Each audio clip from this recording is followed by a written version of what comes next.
스바냐 2장 4절로 15절까지 말씀 가운데 11절부터 15절까지를 한 절씩 교독하겠습니다. 제가 먼저 11절 말씀 봉독합니다. 여호와가 그들에게 두렵게 되어서 세상의 모든 신을 쇠약하게 하리니 이방의 모든 해변 사람들이 각각 자기 처소에서 여호와께 경배하리라. 구스 사람들아, 너희도 내 칼에 죽임을 당하리라.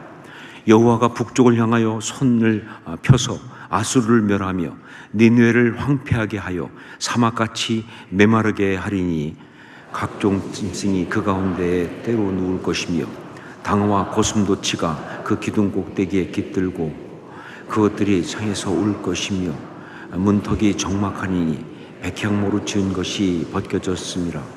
함께 읽습니다.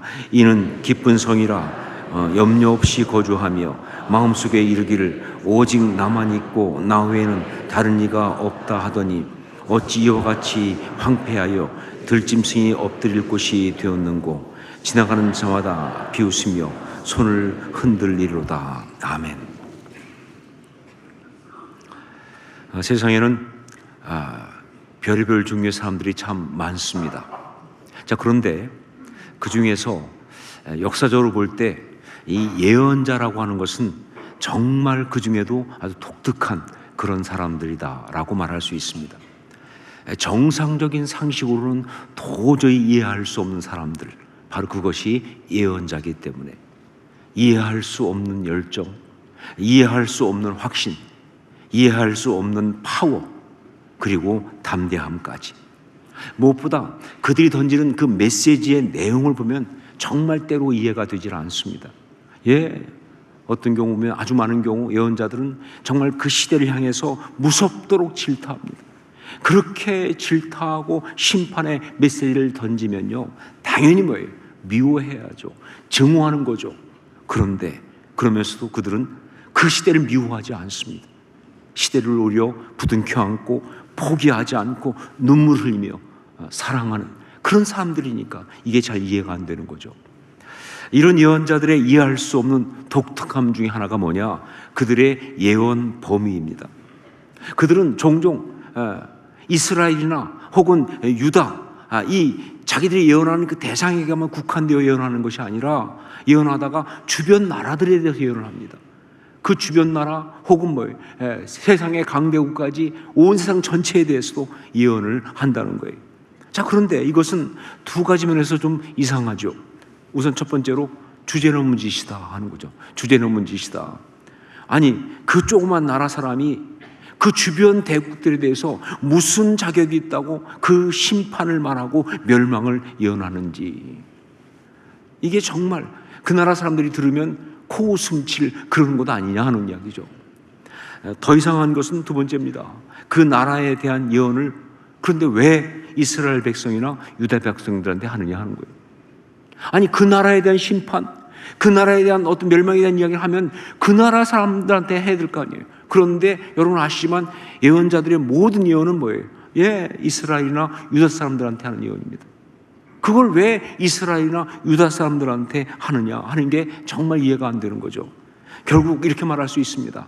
이 여러 나라들을 향한 예언은 사실은 기본적으로 그 나라들을 향한 것이 아니라 하나님의 선택한 백성 유다나 이스라엘 사람들을 위해서 하고 있는 예언이다라는 거예요. 그 나라들에 관한 열방에 대한 예언이지만 사실은 이스라엘이나 유다, 하나님의 선택한 백성들을 향한 그러한 예언이다 하는 거예요.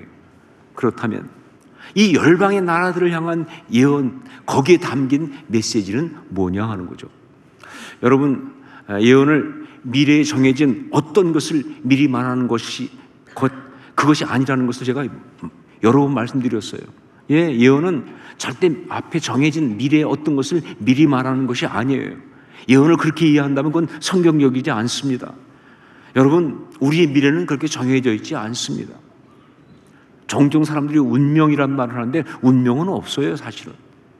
성경적으로 운명이란 말은 맞지 않는다 그 말이에요. 물론 하나님의 계획은 있어요. 우리 삶을 향한 하나님의 계획은 있지만 그 모든 것이 다 인간의 순종과 그리고 믿음이라는 것을 전제로 하고 있는 거예요.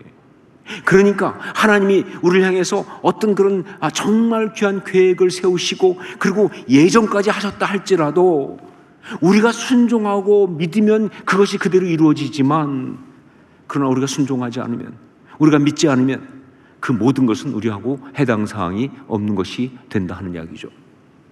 그러므로 예언이라는 건 뭐냐? 앞날을 미리 말하는 것이 아니라 우리를 향한 하나님의 계획, 하나님의 뜻, 하나님의 그 마음을 이야기하는 거예요. 우리로 하여금 듣고 알고 거기에 순종하라고 그렇게 말씀하시는 거예요. 그러니까 예언이라는 것은 다른 말로 하면 뭐예요? 메시지다 하는 것이죠. 예언은 메시지입니다. 예언은 메시지예요. 하나님의 마음과 하나님의 꿈이 담긴 메시지, 우리를 향한 하나님의 간곡한 요청과 당부의 메시지, 이게 바로 예언이라는 것이죠.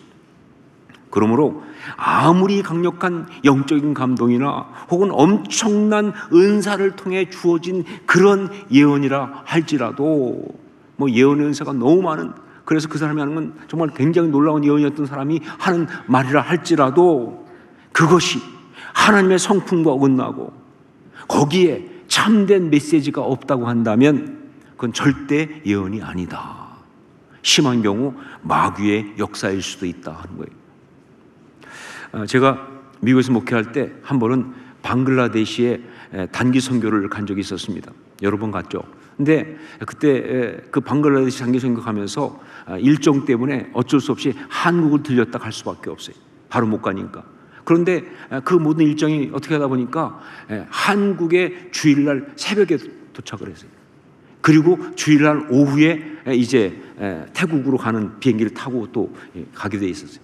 그러다 보니까 주일 오전에 예배를 갖다가 한국에서 드려야 되는, 그래서 뭐 특별한 집회도 없이 그냥 주일 예배 드리기 위해서 서울의 온누리교회에 갔습니다. 갔는데 예배 드리러 갔더니 거기서 그 온누리교회에서 로비에서 한 집사님을 만났어요. 근데 그 집사님은 제가 온누리교회 사역할 때 같이 오랫동안 성경 공부를 같이 했던 그런 분들입니다. 그러니까 그때 제가 온누리교회에서 젊은 부부 성경 공부를 많이 했거든요. 오랫동안 했는데 그 그룹에 있는 그런 분이었어요. 그런데 그분이 예배드리러 왔다가 저를 보더니 깜짝 놀라면서 웬일이냐고. 왜냐하면 한국에 나올 어떤 생각 못했는데 와 있으니까 웬일이냐고 그러면서 이런 얘기 하더라고요. 정말 자기가 목사님을 배웠으면 했는데 이렇게 뜻밖의 만나니 이거 분명히 하나님이 인도하신 것이다 라고 얘기하는 거예요. 그러면서 목사님 힘드시겠지만 예배 끝나고 자기 집에 가서 자기 아내를 좀 만나 주셔야겠다고, 자기 아내가 지금 너무 힘들어하고 있으니까 목사님 가서 좀 도와달라고. 그게 무슨 얘기인가 봤더니 이 부부에게 뜻밖의 하나님께서 늦둥이를 주셨어요. 늦둥이를. 그러니까 이 부부는 딸 둘이 있고 아들이 있는데 좀 한참 이제 터울 두고 이제 또 갑자기 늦둥이로 이제 아이를 갖게 된 거예요. 나이가 있지만 그러나 하나님께서 주신 줄 알고 아주 믿음으로 감사하고 있는데, 며칠 전에 이 부인이 기도하는 그런 그룹이, 교회 밖에 기도하는 그룹이 있는데 그 기도하는 그룹에 갔는데 그 기도하는 그룹에 한 그 다른 교회 목사님 사모님이 있는데 이분이 아주 그 영적인 은사가 많은 분이에요. 특히 예언의 은사도 있고 기도 많이 하는 아주 그런 분인데, 이 사모님이 이 부인 집사님 보고선 집사님 그러면서 내가 이런 말을 해야 할지 모르겠지만, 이런 말을 해야 할지 모르면 하지 말아야죠. 얼마나 불안해. 내가 이런 말을 해야 할지 모르겠지만, 그러면서 하는 얘기가 자기가 그 부인 집사님 위해서 기도하는데, 그런데 그때 자기가 하나의 그림을 봤다는 거예요. 보통 예언하는 사람들은 보는 사람, 듣는 사람 둘 다 하는 사람이 있거든요. 그러니까 그 그림을 보는 사람이 있고요, 아니면 음성을 듣는 사람이 있어요, 아니면 둘 다 하는 사람이 있어요. 근데 이분은 보는 사람 쪽인 모양이에요.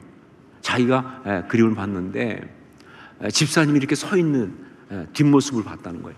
그런데 그 모습이 그렇게 힘들고 쓸쓸해 보이더라는 거예요. 그래서 왜 그런가 하고 봤더니 이 집사님이 앞에 무슨 놀이터를 보고 있더라는 거예요. 근데 그 놀이터를 봤더니 그 놀이터 안에 아이들이 놀고 있는데 모두가 다 장애가 있는 아이들이었다. 그 이야기를 듣는 순간 이 부인 집사님이 집에 와서 그냥 들어누웠어요. 그렇죠. 들어놓을 수밖에. 그러지 않아도 노산이어서 걱정하고 있는데 마음에 한가 불안이 있는데 그런 얘기 들으니까 이건 뭐 그냥 감당할 수가 없는 거죠. 그래가지고 그냥 이렇게 힘들어하고 있으니까 남편이 아무리 얘기해도 못 벗어나는 거예요. 그래서 그 남편이 이럴 때 유 목사님이 있었으면 참 좋겠다라고 생각하고 그날 교회도 혼자 간 거예요. 부인이 못 가니까 혼자 갔는데 거기서 저를 딱 만났으니까 얼마나 놀랬겠어요. 하나님 인도하십니다. 그래서 저보고 좀 와달라고. 그래서 제가 그 집에 갔습니다. 가서 그 부인 집사님을 만나면서 고린도전서 14장 3절 말씀, 그러나 예언하는 자는 사람에게 말하여 덕을 세우며 권면하며 위로하는 것이요 라는 이 말씀을 가지고 그 사모님이 주신 말씀은 절대 하나님의 예언이 아니다 라고 말씀드렸어요. 뭐 그 사모님이 잘못된 사람 아니겠지만 그러나 모든 사람은 자기도 모르게 마귀에게 이용당할 수가 있어요. 저도 물론 마찬가지입니다. 여기에 교만하면 안 돼요. 자기도 모르게 마귀에게 이용당할 수 있는데 그 사모님도 왠지 모르지만 그 마귀에게 이용당한 거 아니냐. 그 사모님이 환상을 통해서 그 본 예언이 하나님의 예언이 아니라고 확실하게 말할 수 있는 것은 보라고 예언은 사람에게 말하여 덕을 세우며 권면하며 위로하는 것이라고 했는데 이렇게 집사님을 절망시키고 좌절하게 만든다면 그게 어떻게 하나님의 예언이겠느냐. 더군다나 이게 하나님의 예언이 아니라고 내가 확실하게 말할 수 있는 것은 여기에 메시지가 없지 않느냐. 이게 하나님의 예언이라면 반드시 거기에 메시지가 있어야 돼요. 때로 심판의 이야기를 하더라도 거기에 메시지가 있어야 그래야 그 심판의 메시지가 그들을 다시 살리는 것이 되는 거 아니에요. 그런데 그 사모님이 본 그림 중에 어디에 메시지가 있느냐. 그냥 불안과 두려움에 쓰러뜨리는 것뿐이지. 그러니까 이건 하나님의 메시지가 아니다. 하나님의 예언이 아니다 라고 강력하게 얘기했어요. 그랬더니 그 부인 집사님이 그걸 믿음으로 받아들였어요. 그리고 다시 일어서서 승리할 수가 있었습니다. 많은 사람들이 여기서 끝나면 굉장히 궁금해합니다. 그래서 결과가 어떻게 됐느냐. 오늘 말씀도 여기서 끝냈으면 아마 두고두고 내내 유 목사님 왜 이 얘기를 하다 마느냐. 설교는 생각이 안 나고 이것만 생각날 것 같아요. 아주 잘생긴 건강한 아들을 낳았습니다. 그리고 그 아이가 지금 벌써 자라서 20몇 살 청년이 됐어요. 여러분, 열방에 대한 예언도 마찬가지입니다. 거기에서 정말 중요한 것은 바로 거기에 담긴 메시지가 중요한 거예요. 특히 하나님의 그 말씀을 듣고 있는 그 사람들에게 주시는 그 메시지, 이게 정말 중요한 거예요. 종종 이런 열방에 대한 예언을 가지고 각 나라의 운명을 점치듯이 말하는 사람들이 있는데 그러려고 하면 그냥 노스트라다무스를 읽는 게 낫습니다. 이건 잘못된 것이죠. 정말 제대로 된 해석은 뭐냐? 그 열방에 대해서 이렇게 말하면서 하나님의 사람들에게 주는 그 메시지가 무엇이냐? 이게 바른 해석이죠. 열방에 대해서 이렇게 말하면서 하나님의 사람들에게 주는 그 메시지가 무엇이냐? 이게 정말 중요한 것이다. 자, 그런데 모든 메시지가 그러하듯이 이 메시지는 세우기도 하고 부수기도 합니다. 메시지는 세우기도 하고 부수기도 한다. 누가복음에 나오는 시므온이라고 하는 할아버지 예언자가 메시지 자체이신 이 땅에 메시지로 오신 예수 그리스도를 보고 말한 그대로 이는 이스라엘 중 많은 사람을 패하거나 흥하게 하며 이는 이스라엘 중 많은 사람을 패하거나 흥하게 하며 이게 메시지예요. 패하거나 흥하게 하며 falling and rising이에요. 메시지는 falling 무너뜨리기도 하고 and rising 세우기도 한다 그 말입니다. 다시 말해서 예언자의 메시지는 그 메시지를 바르게 받으면요 먼저 그 메시지 앞에 우리가 부서집니다. 우리 속에 있는 죄성과 우리 속에 있는 어떤 잘못된 편견과 숨겨있는 악한 것들과 모든 것들이 다 부서지는 거예요. 박살나는 거예요. 그 편견이 박살나는 거예요. 이게 바로 메시지예요. 부서져야 합니다. 그리고 또한 다시 살아나야 하는 거예요. 위로받고 회복되는 겁니다. 무너진 부분들이 회복되는 거예요. 이게 진정한 메시지다. 그냥 들으면서 기분 좋고 혹은 재미있고 혹은 마음 울컥하고 좀 찔리는 정도, 이 정도가 아니고요. 정말 나의 심령을 다시 세우는, 나의 믿음을 다시 세우는, 나로 하여금 정말 하나님 앞에 다시 일어설 수 있게 만드는 온전한 회복의 역사가 있어야 그게 메시지라는 것이죠. 왜냐하면 그건 바로 하나님의 말씀이니까, 하나님의 메시지니까 이것이 맞는 것이다. 열방을 향한 예언 속에 담긴 메시지도 마찬가지입니다. 예루살렘에 있는 사람들을 향해서 여호와의 날이라고 하는 아주 강력한 메시지를 선포하고 나서 스바냐는 갑자기 가사와 아스글론과 아스돗과 에그론과 즉 블레셋에 대해서 막 예언을 시작합니다. 그리고 나서 또 모압과 구스와 암몬과 구스, 그리고 당대 최고 강대국인 아수르에 대해서 또 예언을 하고 있는데, 이거는요 그냥 주제넘게 갑자기 예언하다 말고 주변 나라 간섭하는 게 아니고요. 그 여호와의 날을 말했던, 예루살렘에 사는 사람들한테 말했던 그 회중에게 똑같이 하나님이 선택한 백성들한테 바로 그걸 통해서 줄 메시지가 있어서 그렇게 말하고 있는 거예요. 그런데 그 메시지는 뭐예요? 그들 가운데 있는 그 교묘한 숨어있는 그 죄악을 부수는 메시지고요. 그리고 그들의 무너진 부분을, 그 마음을 다시 세우는 그러한 메시지다 하는 것이죠. 자, 그것이 무엇이냐? 이게 중요합니다. 왜냐하면 바로 지금 오늘 말씀을 통해서 우리 가운데 주신 메시지니까. 지금 오늘 이 말씀을 통해서, 이 열방을 향한 이 말씀을 통해서 우리 가운데 부수고 세우시는 그런 역사가 되니까 이게 정말 지금 우리한테 중요하다. 그것이 무엇인가? 우선 첫 번째로 열방을 향한 이 예언, 여기에 담겨있는 메시지는요, 우리 하나님의 크심을 이야기합니다. 우리 하나님의 크심. 열방을 향한 예언 속에 담겨있는 메시지는 뭐냐? 우리 하나님이 크시다 하는 거예요. 우리 하나님이 이렇게 크시다라는 사실. 여러분, 우리가 신앙생활 하다 보면 우리도 모르는 순간에 하나님이 작아질 때가 있어요. 세상은 커 보이고 하나님은 작아 보이고, 현실은 커 보이고 하나님은 정말 작아 보이는 그런 순간이 있을 수가 있어요. 그런데 여러분, 이건 결코 작은 문제가 아니죠. 그냥 넘어가도 괜찮은 지나가는 생각이 아니라는 거예요. 이거는 우리 안에 정말 심각한 죄의 역사가 일어나고 있는 거예요.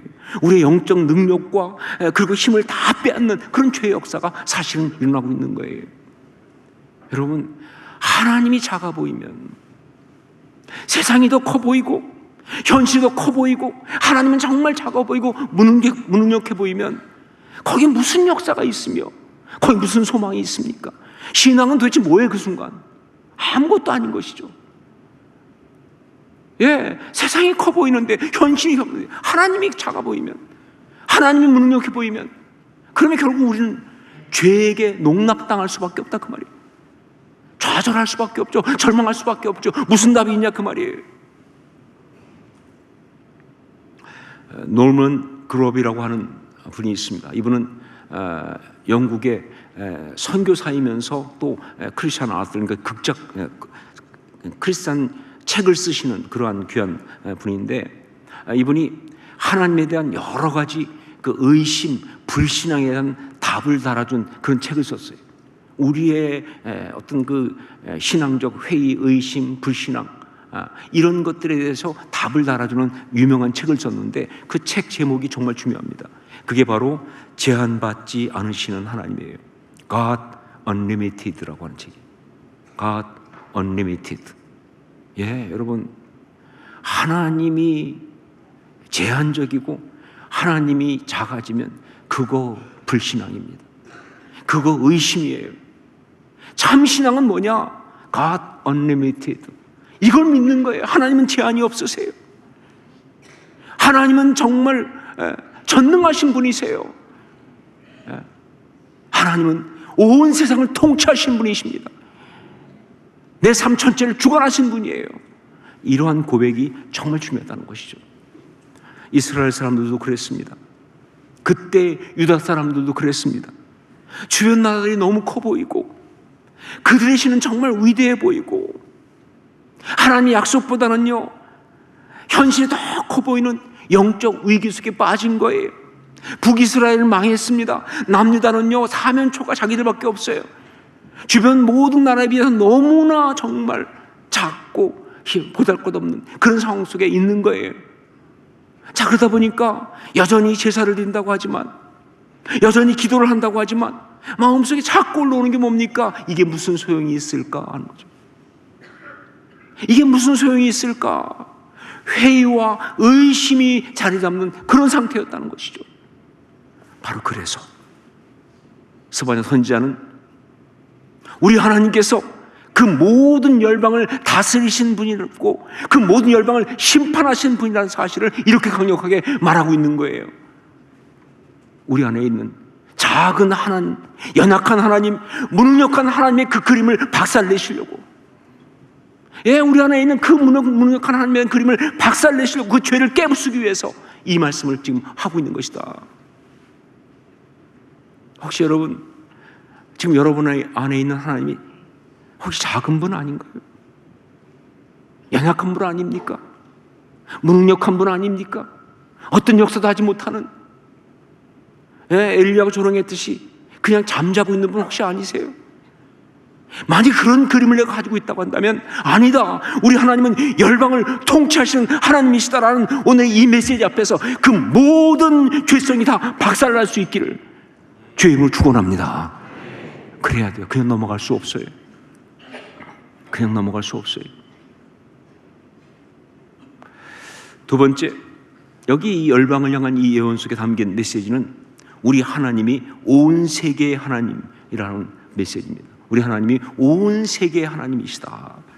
이스라엘만의 하나님 아니시고, 유대의 민족의 하나님만이 아니시고, 온 세상을 다스리시는 온 세상의 하나님이심을 갖다가 지금 여기서 이야기하고 있어요. 여러분, 인간에게 있는 아주 이 죄의 뚜렷한 특징 중에 하나가 뭐냐? 바로 이기심이에요. 그리고 자기중심입니다. 제가 말씀드린 적이 있죠. 죄의 세 가지 요소, 이기심, 욕심, 교만. 이 중에서 제일 강력한 것 중에 하나가 이기심이에요. 자기중심입니다. 자, 그런데 이 죄가 신앙이 있는 사람들 속에서 여전히 작동할 때가 있어요. 이게 문제예요. 사실 죄는 그래서 무서운 거예요. 우리가 신앙을 가져도 그 죄가 없어지는 것이 아니라 그 죄가 우리 신앙 속으로 살며시 파고 들어와서, 그래서 우리 신앙을 갖다가 변종을 만들어 버려요. 이게 무서운 거예요. 이 이기심이라는, 이 자기중심이라고 하는 이 죄성이 우리 신앙 속에 들어와가지고, 그래서 우리 안에 뭐예요? 이기적인 신앙, 자기중심적인 신앙이라는 변종을 만들어낸다는 것이죠. 지금 교회가 세상에서 배척을 당하고 특히 젊은 세대에게 외면당하는 그 이유가 뭐냐? 절대로 열심이 없어서 그런 것도 아니고요, 뜨겁지 않아서 그런 것도 아니에요. 사실은 종종 그렇게 말해요. 열심을 잃어버려서 뜨겁지 않아서. 아니요, 열심이 없어서 그런 것도 아니고 뜨겁지 않아서 그런 것도 아니에요. 오히려 정말 열심이 너무 특심하고 너무 뜨겁기 때문에 문제가 될 수 있어요. 왜냐하면 그것이 정말 건강한 신앙이 아니라 뭐예요? 바로 이 이기적인 신앙, 이 자기중심적인 신앙으로 그렇게 열심히 특심하니까 그래서 문제가 되는 것이죠. 솔직히 말하지만 이 시대의 교회 자기밖에 모릅니다. 자기가 늘 옳습니다. 물론 우리가 진리죠. 그러나 여러분, 우리가 진리 가운데 서 있는 것은 진리에 관한 부분이지 그 나머지 개인적인 견해까지 다 옳은 거 아니잖아요. 여러분, 무소부재 전지전능하신 언제나 무호하신 그분은 하나님이시지 우리가 아니잖아요. 근데 우리도 무호한 거라고 생각을 해요. 그래서 우리 생각, 우리 판단, 우리의 느낌이 다 옳다는 거예요. 자기 중심적으로 모든 걸 생각합니다.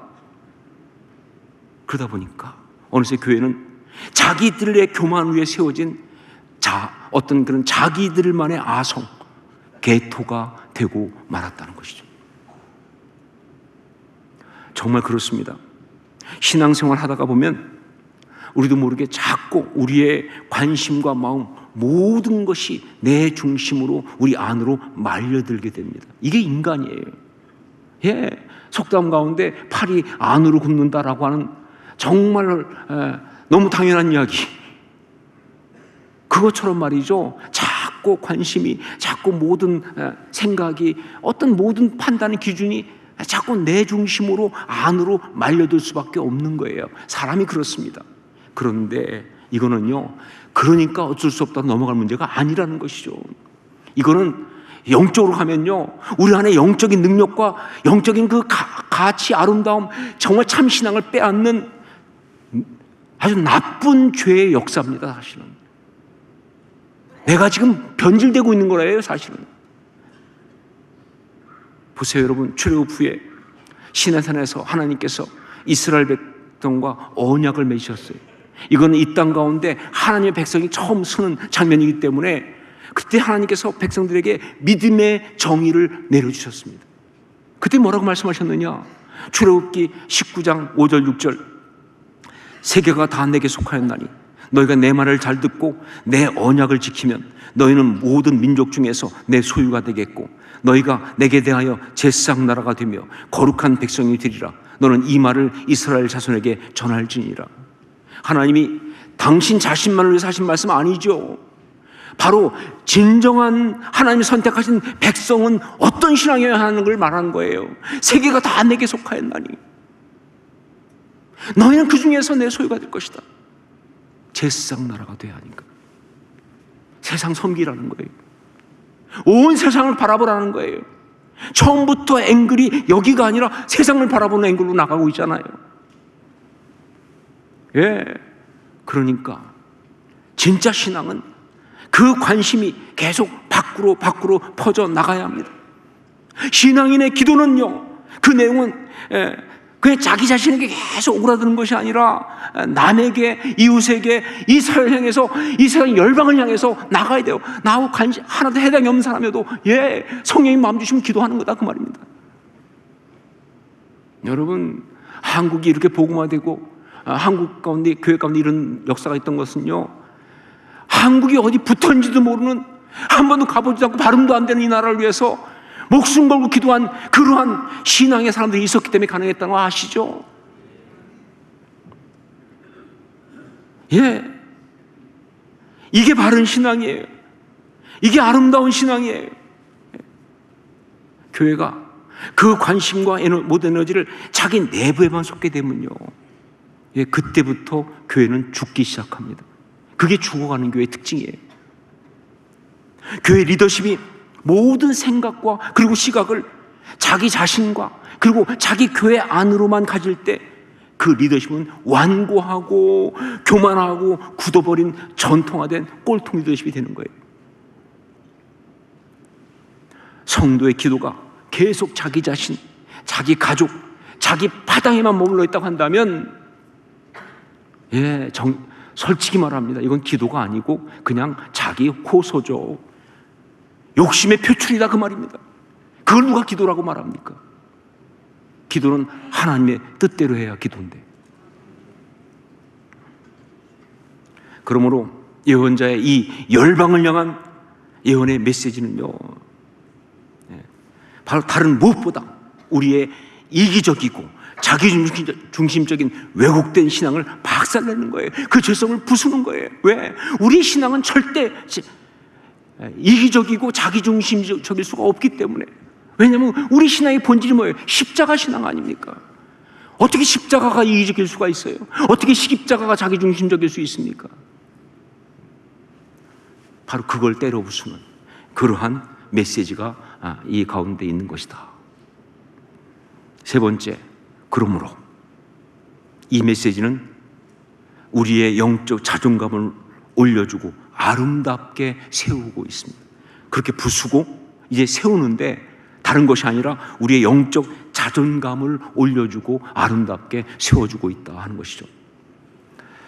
비록 우리가 아무것도 아닌 것처럼 보이지만 유다는 주변 나라 가운데 정말 작은 나라고 이 세계 가운데 뭘 어떻게 할 수 있는 아무런 힘과 능력이 없는 것처럼 보이지만, 그러나 아니다, 너는 나의 백성이고 나는 너와 이 세상 역사를 함께 나누고 싶다는 하나님의 마음이 바로 그 메시지에 담겨 있는 거예요.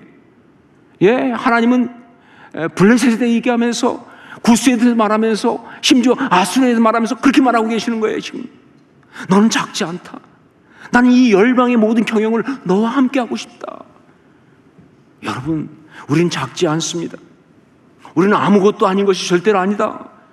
우리는 바로 하늘의 하나님, 온 세상의 창조주이시고 정말 이 세상의 주인이신 하나님의 선택받은 자녀예요. 여러분,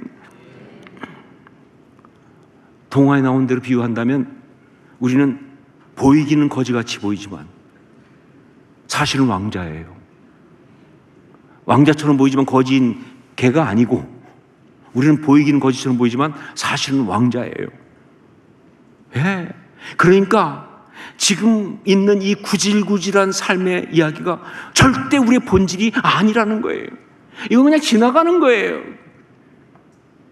이건 그냥 우리 삶 가운데 지나가는 이야기지 절대 우리의 본질이 아니에요. 우리는 하나님의 자녀입니다. 우리는 왕자예요.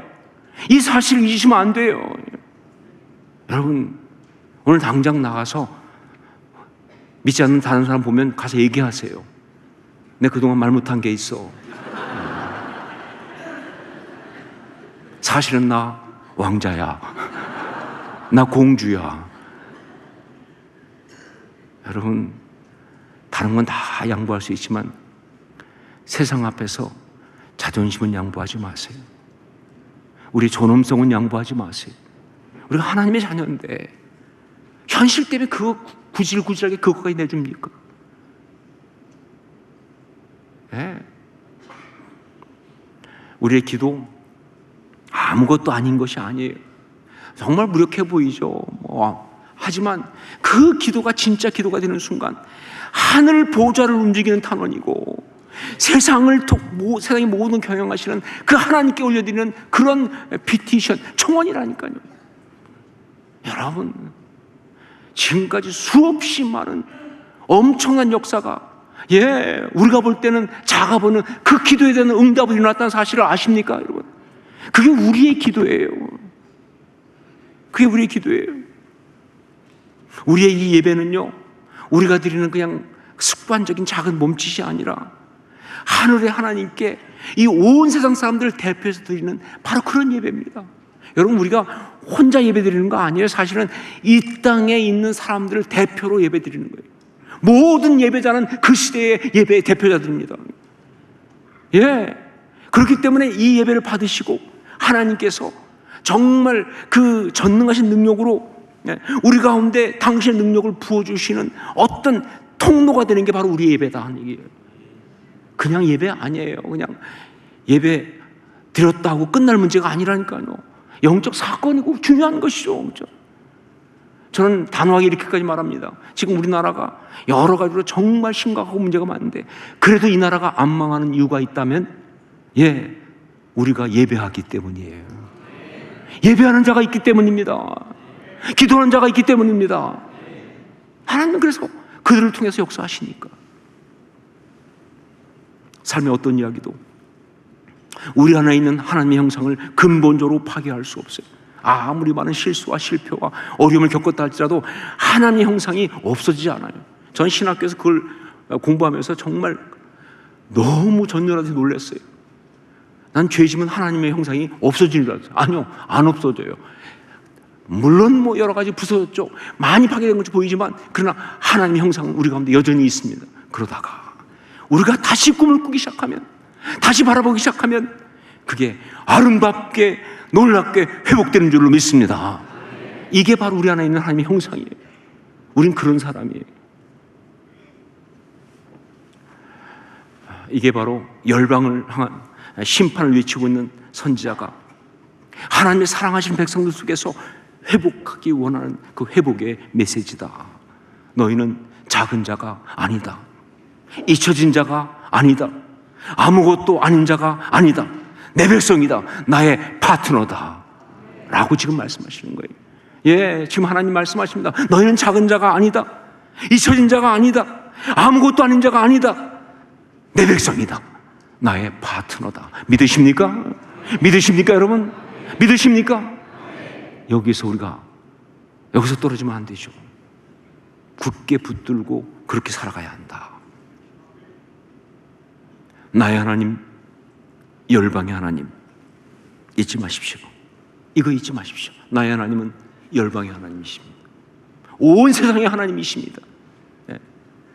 이 말씀, 이 메시지 붙들고 우리 안에 있는 열등감과 이기심, 그리고 자기중심적인 교만을 박살내고 하나님의 자녀로서 아름다운 자존감을 높이면서 힘있게 멋지게 살아갈 수 있기를 주의 이름으로 축원합니다. 기도하겠습니다.